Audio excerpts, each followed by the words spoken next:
दोस्तों, इस नॉर्मलाइजेशन ने हजारों अभ्यर्थियों का सिलेक्शन होते हुए भी इस भर्ती प्रक्रिया से बाहर कर दिया। साथियों, पशु परिचर में मैं आपको यहां बताना चाहूँगा, काफ़ी ऐसी शिफ्ट हैं जिनके 27 नंबर बढ़े हैं, किसी के भाई 15 नंबर कम हुए हैं।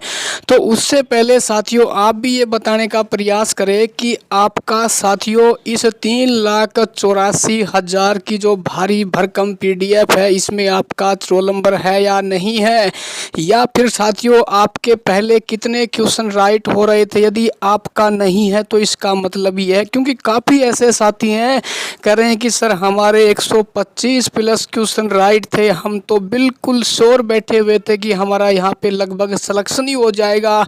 लेकिन बड़े दुर्भाग्य की बात तो ये है कि हमारा इस 2230 की जो PDF का पेज है, इसमें कहीं भी हमारा रोल नंबर दिखाई नहीं दे रहा है। हम तो सुबह से लेके शाम तक होने को जा रहा है, लेकिन हमारा रोल नंबर कहीं भी दिखाई नहीं दे रहा है।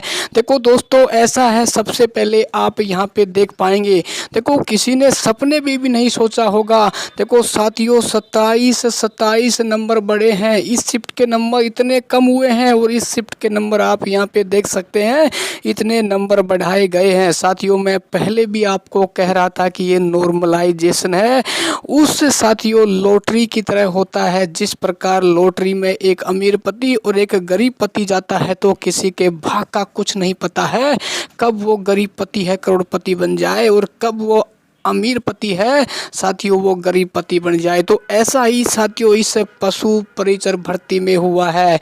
अरे वो सब अभ्यर्थियों का क्या होगा जिन्होंने मेहनत की थी, और उन अभ्यर्थियों के माँ बापों ने भी सपना सजोया होगा कि हमारा बच्चा हमारे घरों से बाहर जा रहा है, जयपुर जोधपुर जैसे शहरों में जाके कोचिंग कर रहा है। अरे वो लाइब्रेरी में जाता था और उसने अपनी मेहनत के दम पर पेपर को उखाड़ फेंका था, और 115 प्लस क्वेश्चन वो राइट करके आ रहा था। घर वाले भी ये सोच चुके थे कि हमारे बेटे का पशु परिचर में सिलेक्शन हो जाएगा। लेकिन बड़ा दुर्भाग्य हुआ, जब कैसे जैसे ही कल साथियों नॉर्मलाइजेशन के बाद इन बच्चों का रिजल्ट जारी किया गया, तो बच्चों के रोल नंबर कहीं दूर तक दिखाई नहीं दे रहे थे, और काफ़ी ऐसे अभ्यर्थी थे जो बिल्कुल सोच चुके थे कि हमारा सिलेक्शन नहीं होगा, और उन बच्चों के भाई साहब 27 नंबर बढ़ा दिए गए। तो ये गलती इन बच्चों की नहीं है, ये गलती है उस बोर्ड की जिसने इस पेपर को बनाया है। मैं हरदम कहता हूँ बोर्ड को ये तय करना चाहिए कि पहले तो नॉर्मलाइजेशन नाम का ये शब्द ही नहीं आना चाहिए, क्योंकि नॉर्मलाइजेशन जब शब्द आ जाता है तो आप ये मान लो, यदि किसी स्टूडेंट ने भाई साहब 100 में से 100% भी उसके आ रहे हैं ना, तब भी वो सोचेगा पता नहीं मेरा सिलेक्शन होगा या नहीं।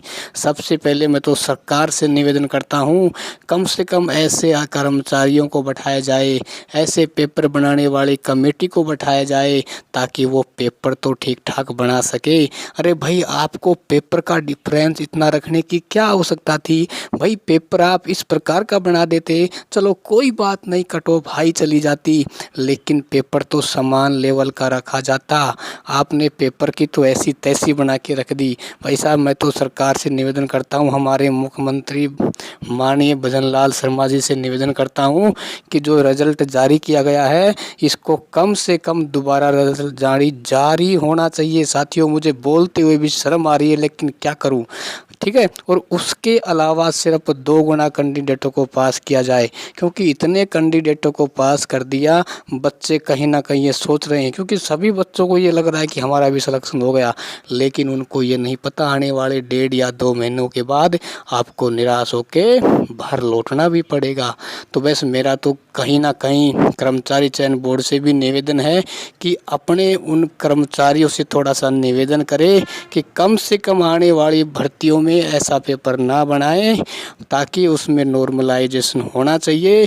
क्योंकि ये फैसला को सरकार को करना पड़ेगा, मेरा तो मानना है, क्योंकि कोई ऐसा कानून लाना पड़ेगा कि सुन लीजिए बोर्ड, यदि आपने पेपर इस प्रकार का बनाया और सभी शिफ्टों का यदि लेवल डिफरेंस रहा, तो आपको कहीं न कहीं इसका खामियाजा आपको भुगतना पड़ेगा। भाई आप ये बताओ, किसी भी एग्ज़ाम को आप एक दिन नहीं करवा सकते, क्योंकि इतने सेंटर बना दो आप, चाहे निजी सेंटर बनाओ, चाहे आप सरकारी सेंटर बनाओ, कितने विद्यालय हैं, कितने कॉलेज हैं, आप वहाँ सेंटर बना दीजिए, क्योंकि सिस्टम आपको तैयार करना पड़ेगा, तभी जाके ये नॉर्मलाइजेशन भाई साहब बंद हो सकता है। या फिर आप ऐसा करो, यदि 3, 4, 5, 6 शिफ्टों में करवाते हैं तो पेपर का लेवल है आप एक समान रखो, ठीक है ना। और बच्चों से आप ये करो, बच्चों को पेपर मत दो, आप पेपर अपने पास रख लो, ठीक है, ताकि आने वाली जो अगली शिफ्ट है उन बच्चों को आइडिया नहीं मिलेगा। देखो तभी जाके इस नियमों में भाई साहब परिवर्तन हो सकेगा, तभी एक मेहनत करने वाला बच्चा है वो डंके की चोट पे और सीना ठोक के कह सकेगा कि मेरे इतने नंबर आए हैं, तो इतने नंबर ही रहेंगे रिजल्ट जारी होने के बाद। नहीं तो भाई साहब किसी ने सोचा होगा कि यार इतने नंबर कम हो जाएंगे, इतने नंबर बढ़ जाएंगे। बड़े दुर्भाग्य की बात तो वो है, वो स्टूडेंट जिनके अच्छे नंबर आ रहे थे और चुटकियों में भाई साहब उसके नंबर कम हो गई, है ना। तो दोस्तों आपको क्या लगता है, ये नॉर्मलाइजेशन बंद होना चाहिए या नहीं होना चाहिए? आपके कितने नंबर कम हुए हैं, या फिर आपका इस पीडीएफ में कहीं ना कहीं रोल नंबर है या नहीं है, कौन सी रैंक है साथियों? आप कमेंट्स ज़रूर करना, आपके कमेंट्स का हमें इंतज़ार रहेगा।